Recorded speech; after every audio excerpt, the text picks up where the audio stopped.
الحمد لله رب العالمين، والصلاة والسلام على سيد الأنبياء والمرسلين وعلى آله وأصحابه أجمعين. أما بعد، فأعوذ بالله من الشيطان الرجيم. بسم الله الرحمن الرحيم. كل نفس ذائقة الموت وإنما توفون أجوركم يوم القيامة فمن زحزح عن النار وأدخل الجنة فقد فاز وما الحياة الدنيا إلا متاع الغرور. صدق الله العظيم. میرے محترم بزرگوں اور نوجوان دوستوں،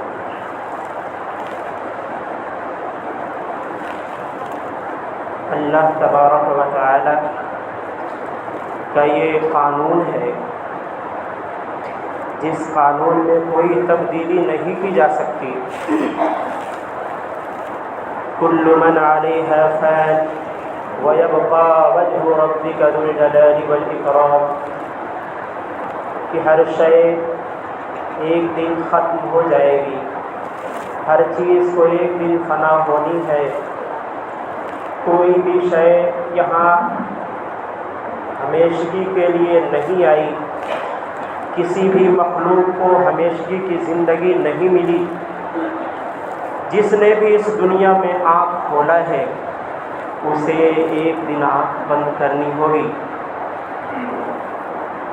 جو بھی اس دنیا میں آیا ہے وہ اس دنیا میں رہنے کے لیے نہیں آیا، اس دنیا میں ہمیشگی کی زندگی گزارنے کے لیے نہیں آیا، بلکہ ایک مدت اور ایک وقت ہے، اور وہ بھی مختصر ہے جسے وہ کاٹنے کے لیے اس دنیا میں آیا ہے. کمال یہ نہیں ہے کہ کوئی 100 سال یا 150 سال یا 500 سال زندگی گزار کے جائے. کمال یہ ہے کہ وہ اچھی زندگی گزار کے جائے.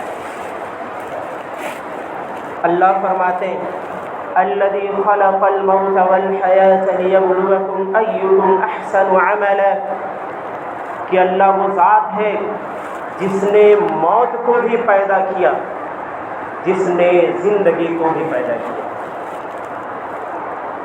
اللہ نے موت کو پہلے رکھا، زندگی کو بعد میں رکھا.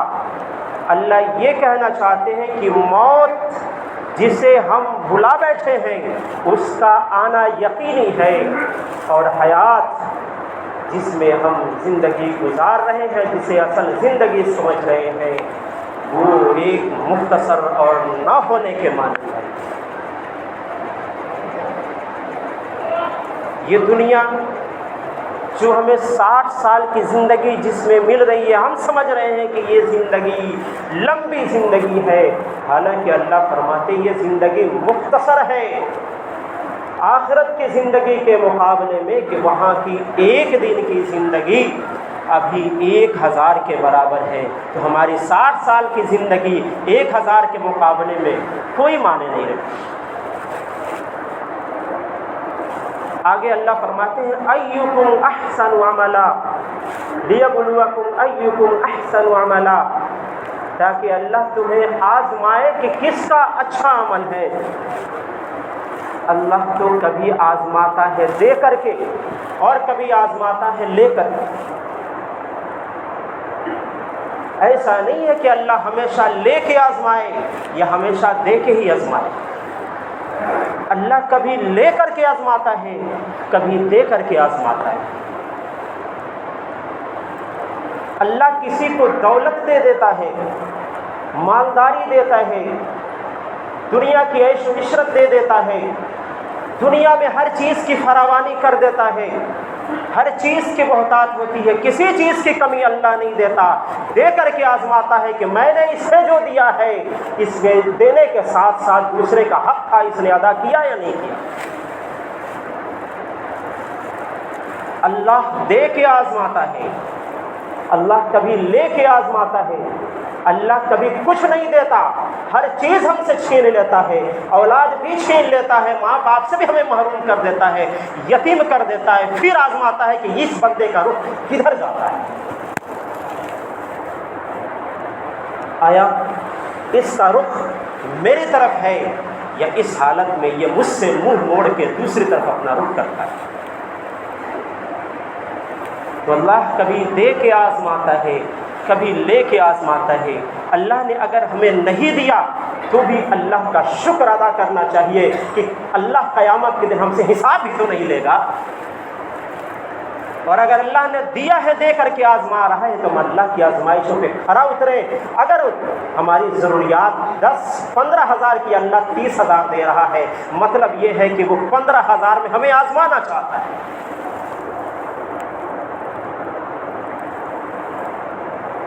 اس لیے اللہ کبھی دے کے آزماتا ہے تو کبھی لے کے آزماتا ہے۔ یہاں ہر شے فانی ہے، کسی کو دوام نہیں ہے گا۔ اس لیے ہمیں اپنی زندگی اور مال و دولت پہ اتنا غرور نہیں ہونا چاہیے۔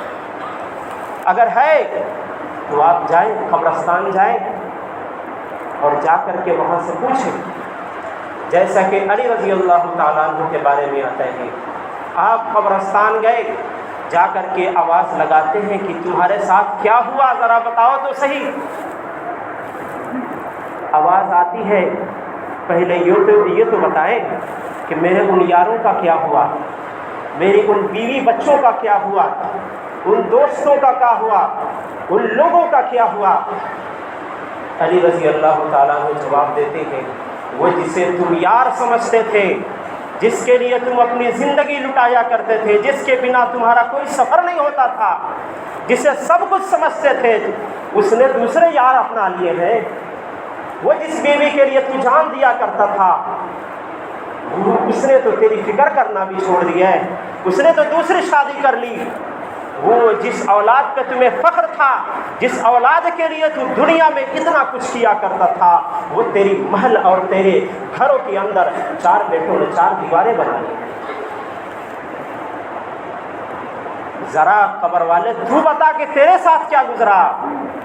آواز آتی ہے کہ یہاں آنے کے بعد پتہ چلا ہے کہ یہ دنیا اور دنیا کی ساری چیزیں ایک دھوکہ تھی۔ ہاں دوستو، یہ دنیا اور دنیا کی ساری چیزیں محض ایک دھوکہ ہے، دھوکے کے سوا کچھ نہیں ہے۔ وَمَا الْحَيَاةُ الدُّنْيَا إِلَّا مَتَاعُ الْغُرُورِ۔ اللہ فرماتے ہیں قرآن کریم میں، دنیاوی زندگی کے ساز و سامان محض ایک دھوکہ ہے۔ ہمیں اس پہ اتنا اعتبار نہیں کرنا چاہیے، یہ دھوکے کے سوا کچھ نہیں ہے۔ اگر کام آئے گا اور اگر کچھ کام آئے گی تو اللہ اور اس کے رسول کی محبت ہوگی جو ہمیں قبر میں کام آئے گی۔ اللہ اور اس کے رسول کی محبت پالیں اپنے دل میں، شاید کہ یہ چیزیں اللہ کے یہاں کام آسان کر دیں۔ محبت ایک ایسی چیز ہے جو ہمیں نماز اور روزے نہ دلا سکتی، محبت ہمیں دلا سکتی ہے۔ کیا آپ نے سنا نہیں، نبی کریم صلی اللہ علیہ وسلم کی دربار میں آپ کے حضور ایک وہ بھی صحابی پیش ہوتے تھے جو شراب پیتے تھے، کوڑے لگ جاتے تھے، پھر شراب پیتے تھے، پھر کوڑے لگ جاتے تھے۔ صحابہ نے آپ کا مذاق اڑایا، آپ نے کہا چھوڑ دو اسے، یہ اللہ اور اس کے رسول سے محبت کرتا ہے۔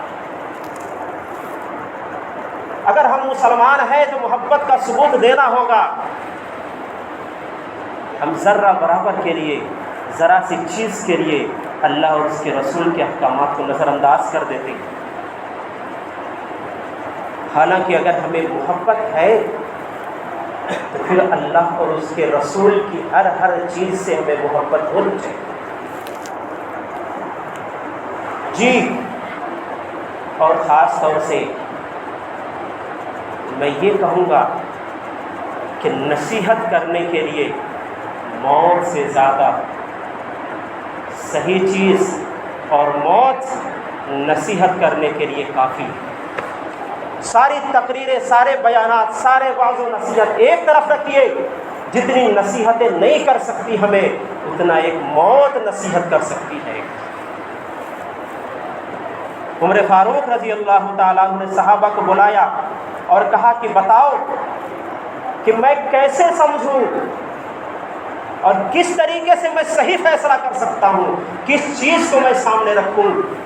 صحابہ کرام نے مشورہ یہی دیا، عمر آپ کی انگلی میں جو انگوٹھی ہے اس پہ لکھ دیجئے کفا بالموت واعظاً، کہ موت نصیحت کرنے کے لیے کافی ہے، یہ چیز آپ کو صحیح فیصلہ کروائے گی، موت نصیحت کرنے کے لیے کافی ہے۔ اور ان نوجوانوں سے خاص طور سے میں کہنا چاہوں گا کہ جب آپ جا کے قبر کھودتے ہیں، گڑھے بناتے ہیں، میت کا جسم ناپ کر کے آپ جا کے قبر بناتے ہیں، لمبائی چوڑائی ناپتے ہیں، جب اس زمین پہ کدال چلاتے ہیں، کیا اندر سے آواز نہیں آتی کہ ایک دن تیرے لیے بھی یہ کدال چلائے جائیں گے؟ کیا اندر سے یہ آواز نہیں آتی کہ تجھے بھی اسی طریقے سے دفنایا جائے گا؟ اس وقت بھی موت نہیں یاد آتی؟ اگر اس گھڑی میں بھی ہمیں موت یاد نہ آئے تو میں نہیں سمجھتا کہ پھر ہمیں نصیحت کرنے کے لیے دنیا میں کوئی الفاظ ایسے موجود ہیں جس کے ذریعے سے نصیحت کی جا سکے۔ ہاں دوستو، یہ موت ہے جو ہمیں اتنے غم دے کے چلی جاتی ہے، یار دوست رونے لگتے ہیں، گھر سے آوازیں آنے لگتی ہیں، اگر کوئی آواز سن سکے نا تو سنے، سنتا کہ ملک الموت کیا آواز لگا کے جاتا ہے، وہ روح نکال کے جب دروازے پہ کھڑا ہوتا ہے، لوگ رو رہے ہوتے ہیں، ملک الموت آواز لگاتا ہے، تم رو کیوں رہے ہو؟ تم کس کے لیے رو رہے ہو؟ اس شخص کے لیے رو رہے ہو جس کے حق میں، جس کی تقدیر میں جتنی روزی تھی وہ تو کھا چکا ہے، جتنی زندگی تھی وہ گزار چکا ہے، اس کا وقت ختم ہو چلا ہے، تم اس کے لیے رو رہے ہو، اس کی فکر کر رہے ہو۔ ذرا اپنی فکر کرو کہ تمہاری زندگی کتنی بچی ہے۔ جس طریقے سے آج میں اسے لے کر کے جا رہا ہوں، کہیں صبح 8 بجے تمہاری موت کا پروانہ لے کے میں نہ آ جاؤں۔ تم اپنی فکر کرو۔ دوست یاد کتنے دن، ہفتے، 10 دن، 30 دن، 40 دن، سال پر یاد کرتے ہیں، پھر سب بھول جاتے ہیں، سب کتابوں میں یا تو دفن کر دیتے ہیں یا یادوں سے مٹا دیتے ہیں کہ شاید کوئی یار تھا جی، لیکن وہیں پہ یاد رکھیں، اگر ہم نے نبی کی سنت کو اپنایا زندگی میں، اگر ہم نے محبت کا صحیح ثبوت دیا، تو چلے جانے کے بعد بھی ہماری نسلیں ہماری کہانیاں سنایا کریں گی۔ اسی لیے میں نے کہا کہ کمال یہ نہیں ہے کہ 100 سال 150 سال کی زندگی گزار کے جاؤ، کمال یہ ہے کہ اچھی زندگی گزار کے جاؤ کہ جانے کے بعد بھی لوگ تمہیں یاد کیا کریں۔ یہ ہے اصل زندگی۔ اور زندگی کا مزہ تو تب ہے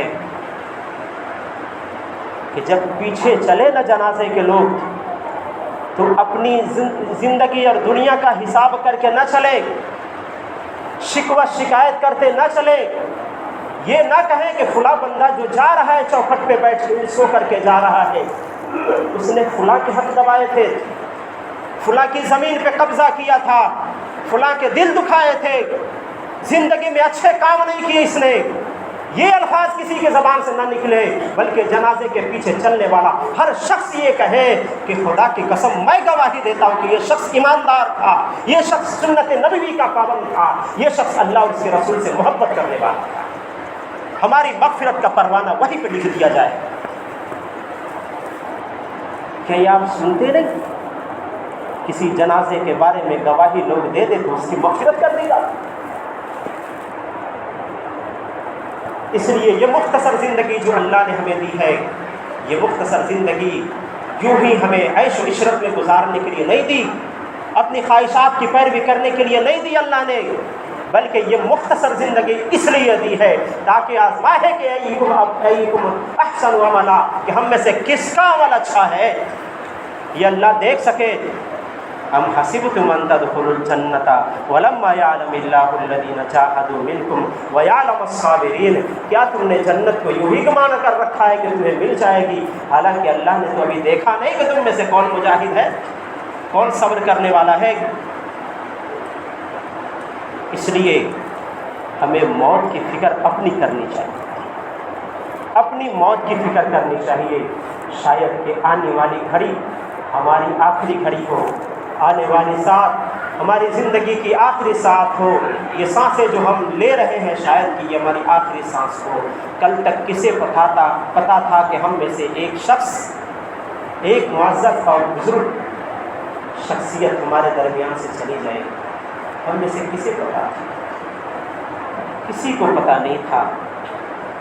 ہاں، لیکن یا تو رات میں جب ہم نے آنکھیں بند کی ہے فون آئے ہیں کہ فلاں شخص کا انتقال ہو گیا، یا تو صبح آنکھیں کھولی ہے ہمارے موبائل پہ یا کانوں نے یہ آواز سنے ہیں کہ فلاں بزرگ کا انتقال ہو گیا ہے. ہم نے بے انا للہ و انا الیہ راجعون پڑھ لیے کہ ہم تو اللہ کے ہیں اور اللہ ہی کے پاس لوٹنے والے ہیں. تو یہ بھی یاد رکھیں، یہ دعا ہمارے اوپر بھی پڑھی جائے گی اور ہمارے بارے میں بھی کہا جائے گا کہ ہم بھی اللہ کے ہیں، اسی کی طرف لوٹ جانے والے ہیں. یہ دعا پڑھ کے ہم اللہ کو یہ بتاتے ہیں اور یہ خود کو مناتے ہیں کہ ایک دن ہمیں بھی اللہ کے پاس چلے جانا. کیا یوں ہی خالی ہاتھ چلے جانا؟ جھولے میں کچھ نہ ہو، بٹورے میں کچھ نہ ہو، جھولیاں خالی ہو، رب کے دربار میں یوں ہی چلے جائیں گے؟ رب پوچھے گا کیا لائے ہو، تو جواب ہمارا کیا ہوگا؟ ساتھ میں موبائل لے کے آئے ہیں، یا پھر ساتھ میں ہم برائیاں لے کے آئے ہیں، یا ساتھ میں رات کی فلمیں لے کے آئے ہیں، یا پھر دوسروں کا حق مار کے ہم لے کے یہاں بیٹھے ہوئے ہیں؟ اللہ کے یہاں ہمارا کوئی جواب نہیں بن سکے گا. اگر ہم جھوٹ بولیں گے اللہ مہر لگا کے ہمارے اعضاء سے پوچھیں گے. اس لیے موت ہمیں نصیحت کرنے کے لیے کافی ہے. اگر ہم اب بھی نہ مانیں، اب بھی اپنے راستے سے واپس نہ لوٹے، تو میں نہیں سمجھتا کہ نصیحت کرنے والی کوئی اور چیز ہے جو ہمیں نصیحت کر سکے. اس لیے یارو، اللہ کے دربار میں ہم نے پہلے ہی اپنی جان کو بھی اپنے مال کو بھی اللہ کے ہاتھوں فروخت کر دیا ہے. ان اللہ اشتری من المؤمنین انفسهم واموالهم بان لهم الجنہ. جنت کے بدلے ہم نے اپنی جان بھی گروی رکھ دی ہے رب کے یہاں، اپنے مال بھی گروی رکھ دیے ہیں اللہ کے یہاں. اب ہمارا مال بھی وہاں خرچ ہونا چاہیے جہاں رب چاہتا ہے، ہماری جان بھی وہیں لگنی چاہیے جہاں رب چاہتا ہے. ہم نے اپنی منمانی زندگی اور من مرضی زندگی بہت گزار لی. رب کی مرضی کے مطابق، اللہ کی مرضی کے مطابق، رب کی منمانی کے مطابق ہم اس زندگی گزار لیں. امید ہے اللہ تبارک و تعالیٰ کے یہاں سے بھی ہمارا جنازہ رکھا ہو اور مغفرت کا پروانہ چلا ہے. اس لیے دوستو، ہنسنے کی بات نہیں ہے. موت کا تذکرہ ہو اور لوگ ہنسے، اللہ کی پناہ، اللہ کی پناہ ہے. قبرستان میں جا کے بھی ہم اپنے گلے کا حساب لگا رہے ہوتے ہیں. میت کو اتارا جا رہا ہوتا ہے قبر میں، ہم دنیا کی باتیں کر رہے ہیں. کون سی ایسی چیز ہے جو ہمیں نصیحت کرے گی؟ نوجوانوں، یہ نہ سمجھو کہ موت بڑھاپے میں آتی ہے. موت کتنے جوانوں کو دیا جو بالغ ہوئے، شادی کا چولا پہنے ہوتے ہیں لیکن شادی کی دلہن نہیں دیکھ پاتے، قبرستان کے دلہن بن جاتے، دلہا بن کے چلے جاتے ہیں. اس لیے ہنسنے کی بات نہیں ہے جوانوں. یہ موت ہمارے پیچھے ہے، آگے پیچھے دائیں بائیں اوپر نیچے ہر طرف ہے. کب ہماری روح کو کچک لے کوئی نہیں جانتا. اس لیے ہمیں تیار رہنا، آخرت کی تیاری کرنی ہے. اس لیے ہم اپنی موت کو یاد کریں اور آخرت کی تیاری اور فکر کریں کہ اللہ ہمارے ساتھ بھی اچھائی کا معاملہ کرے گا. کچھ سوالات ہیں جس کے جوابات دینے ہیں. شاید کہ یہ میت کے احکامات جب بیان ہو رہے تھے اس میں رہ گئے شاید. ویسے تو پوری تفصیل آپ کے سامنے ذکر کی گئی تھی لگ بھگ 4-5 ہفتے کہ کیسے دفنانا ہے، کیسے کفنانا ہے، کیسے نہلانا ہے. سب 1 منٹ کا مسئلہ ہے، وہ بھی سن لیں. قبر کھودنے والوں کی طرف سے یہ مسئلہ آیا ہے. شاید انہیں نہ بتایا ہو یا میں نے خود نہیں بتایا ہو. میری کمزوری ہے کہ قبر کتنی کھودیں، کیسے کھودیں. آپ کے سامنے قبر کھودنے کا 2 طریقہ تو آ ہی گیا تھا کہ ایک تو جو قبر ہم کھودتے ہیں اور ایک وہ قبری صندوقچہ جیسے اندر بغلی بنا کے کھودی جاتی ہے، وہ اکثر نہیں کھودی جاتی، لیکن بہتر ہے۔ لمبائی چوڑائی کتنی ہونی چاہیے، گہرائی کتنی ہونی چاہیے، مسئلہ یہ آیا۔ میت جتنا ہے، میت جتنی لمبی ہے اس کے بقدر ناپ لے اور قبر آپ کھود لیں، اس سے تھوڑا سا بڑھا سکتے ہیں، کوئی پرابلم نہیں۔ گہرائی آدھے جسم کے برابر کھود سکتے ہیں، آدھا جسم جتنا آدمی کا ہوتا ہے، یا پورے جسم کے برابر، پورے جسم کے برابر کھودنا زیادہ بہتر ہے۔ چوڑائی کتنی کھودے، تو چوڑائی آدھے جسم کے برابر کھودے، زیادہ چوڑا کرنے کی ضرورت نہیں ہے، زیادہ تنگ بھی کرنے کی ضرورت نہیں ہے، آدھے جسم کے برابر کریں جس میں میت کو اچھے طریقے سے رکھ دیا جائے اور اوپر سے بلی اور بانس بھی اچھے طریقے سے رکھ دیا جائے۔ تو یہ طریقے میں ان نوجوانوں سے کہنا چاہوں گا، قبر جو کھودنے جاتے ہیں یا جو کہیں بھی کھودتے ہیں، وہ وہاں پہنچنے کے بعد اپنی دنیاوی بات نہ کریں، بلکہ ذکر و اذکار کریں، تسبیحات پڑھیں، کیونکہ جس جگہ ہم قبر کھود رہے ہوتے ہیں بغل میں بھی قبریں ہوتی ہیں۔ ہمارے ان ذکر و اذکار سے انہیں سکون مل سکتا ہے، اور ہماری دنیاوی زندگی کے ذکر کرنے سے اور دنیاوی باتیں کرنے سے انہیں تکلیف بھی ہو سکتی ہے۔ جس طریقے سے اچھی چیزوں کا فائدہ پہنچ رہا ہے، غلط کرنے سے تکلیف بھی ہوتی ہے، جیسے کہ قبر کے اوپر بیٹھ جانے سے تکلیف ہوتی ہے۔ اس لیے ہم ان چیزوں کو دھیان میں رکھیں، پھر قبر کھودیں۔ امید ہے یہ مسائل سمجھ میں آ گئے ہوں گے۔ اور ایک اور ہم غلطی کرتے ہیں، ہم میت کو لٹا دیتے ہیں، یہاں سن لیں، وہاں تو بولنے ہی نہیں دیتا کوئی، سب اپنے مسائل چھیڑنے شروع کر دیتے ہیں، سبھی مفتی بن جاتے ہیں وہاں۔ جب ہم لٹاتے ہیں تو لٹا کر کے سیدھا کر کے اسے گھما دیتے ہیں، وہ چھوڑ دیتے ہیں، نہیں۔ جو دیوار ہے، اولاً تو قبلہ رخ جنازے کا وہ رکھے کھٹولا اور قبلہ کی طرف سے اتاریں۔ اتارنے کے بعد جو دیوار ہوتی ہے اس میں زمین، اس سے میت کو لگا دیں۔ میت کو اس سے لگائیں گے تو خود بخود میت آدھا کروٹ ہو جائے گا، خود بخود اس کا چہرہ قبلہ کی طرف ہو جائے گا، اور یہ زیادہ بہتر ہے اس سے کہ ہم چیز لٹائیں اور صرف رخ موڑیں۔ اس لیے ان چیزوں کو دھیان میں رکھیں۔ میت کا پورا جسم قبلہ کی طرف ہونا چاہیے، صرف سر نہیں، پورا رخ ہونا چاہیے۔ مطلب یہ نہیں کہ بالکل سیدھے کروٹ کر جائے، منہ کے بل میت گر جائے، اتنا کرے کہ وہ ٹک بھی جائے اور پورا جسم قبلہ کی طرف ہو بھی جائے۔ یہ طریقہ اپنائیں۔ اور تیسری بات میں یہ کہوں گا کہ قبر میں اتارنے کے وقت چونکہ میت کا زیادہ ہیل ڈول اوپر نیچے ہوتا ہے، خاص طور سے عورتوں، ہم اتارتے وقت کوئی پردہ نہیں کرتے ہیں۔ ہمارے یہاں ہوتا ہے پردہ، باضابطہ ایک چادر ہوتی ہے جس سے پردہ کیا جاتا ہے، پھر قبر میں اتارا جاتا ہے، بلی باس لگانے کے بعد پھر ہٹائی جاتی ہے۔ عورت کا جسم بھی تو پردہ ہے، اوپر سے بھی تو خیال ہمیں کرنا ہے، اس لیے پردہ کریں، زیادہ وہاں بھیڑ نہ ہو، چند لوگ ہو جو اتارے، جو بلی باس دے، پردے پکڑے رہے۔ اور مرد میں رہ سکتے ہیں، لیکن مرد کا جسم بھی زیادہ ہیل ڈول وہاں ہوتا ہے، اس لیے وہاں کچھ پردے کا خیال ہو تو زیادہ بہتر ہے۔ یہ چند چیزیں جسے ہمیں دھیان میں رکھنی چاہیے۔ اور بقیے میت کے سارے احکامات آپ سن چکے ہیں، امید ہے آپ کو بہت ساری چیزیں سمجھ میں آ گئی ہوں گی، نہیں آئی ہوں گی تو انشاءاللہ اس سے بھی یوٹیوب سے آپ دیکھ سکتے ہیں یا پھر آپ مسائل پوچھ سکتے ہیں۔ اللہ تبارک و تعالیٰ ہمیں شریعت احکامیہ پہ عمل کرنے کی توفیق عطا فرمائے۔ وآخر دعوانا الحمد للہ رب العالمین۔